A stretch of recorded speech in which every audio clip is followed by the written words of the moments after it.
शरीर में फैट की मात्रा है, कार्बोस की मात्रा है, तो क्या हो आपका अमीर लोगों में हो रहा है। इसमें होता क्या है, तो कार्बोज की और फैट की मात्रा ज्यादा हो जाती है उनमें। क्यों ज्यादा हो जाती है? क्योंकि उनकी डाइट सही नहीं होती। उनके डाइट में क्या है, जे आपका जो जंक फूड, और आपका जंक फूड के साथ साथ उनकी जो डाइट है उसमें जंक फूड और जंक फूड के साथ साथ जो पैक्ड फूड है उसकी मात्रा ज्यादा होती है, इसलिए उनमें ये अतिपोषण की समस्या देखने को मिलती है।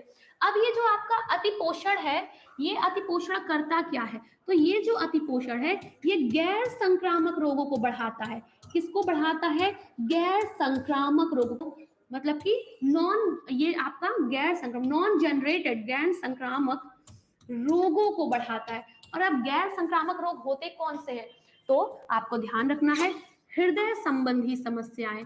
कौन सी? हृदय संबंधी समस्याएं, लीवर संबंधी समस्याएं, इस तरीके की जो समस्याएं होती हैं, पक्षाघात, पैरालाइसिस, हार्ट अटैक, ये सब क्या है, ये गैर संक्रामक बीमारियां होती हैं, ठीक है।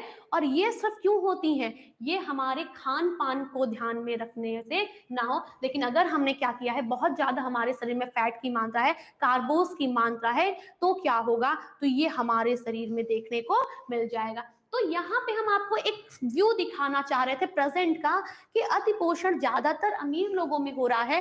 क्यों हो रहा है? क्योंकि उनकी जो डाइट है उसमें कार्बोज और फैट की मात्रा ज्यादा है। और ज्यादा क्यों जा रही है? क्योंकि वो जंक फूड खा रहे हैं, पैकेट फूड खा रहे हैं, बहुत ज्यादा ऑयली स्पाइसी चीजें खा रहे हैं, और इसकी वजह से उनमें क्या होता है, गैर संक्रामक रोग होता है। और गैर संक्रामक रोग का मतलब क्या होता है? ऐसे रोग जो कि संक्रमण के द्वारा ना फैल रहे हो। जैसे कि अभी कोरोना आया था, ये संक्रमण से होने वाली बीमारी थी। सर्दी जुकाम ये सब संक्रमित से होने वाली संक्रमित बीमारियां हैं। लेकिन जब आप हार्ट अटैक की बात करते हैं, लीवर एथेरोस्क्लेरोसिस की बात करते हैं, किडनी फेल्योर की बात करते हैं, तो ये ऐसा नहीं है कि आपको हुआ है तो हमें भी हो जाएगा। ये खुद की बीमारियां होती हैं। और ये सब क्यों हो रही हैं? जब हमने क्या किया है, जब हमने सही डाइट नहीं लिया है, तो उस स्थिति में क्या होता है, उस स्थिति में हमें अतिपोषण उस स्थिति में हमें ये सारी बीमारियां देखने को मिलती हैं। अब देखिए, हम बच्चे की बात कर रहे थे ना, कि बच्चों में ये चीज देखने को मिल रही है अमीर घर के। अब हम बात करेंगे अल्प न्यूट्रिशन की। अल्प न्यूट्रिशन की बात करेंगे तो आपको ये ध्यान रखना है कि अल्प न्यूट्रिशन क्या है। तो अल्प न्यूट्रिशन तो हमें समझ आ गया है। अब हमें ये समझना है कि ये किस में हो रही है। तो अल्प न्यूट्रिशन की जो समस्या होती है, इसका मतलब क्या हो गया, कि हमारे शरीर में पोषक तत्वों की क्या हो रही है, कमी हो रही है। और ये कमी किस में देखने को मिल रही है? गरीब समुदाय के बच्चों में देखने को मिलती है। गरीबी में, जो लोग गरीब हैं, जिनके पास खाने के पैसे नहीं हो रहे, उनको ये देखने को मिल रही है।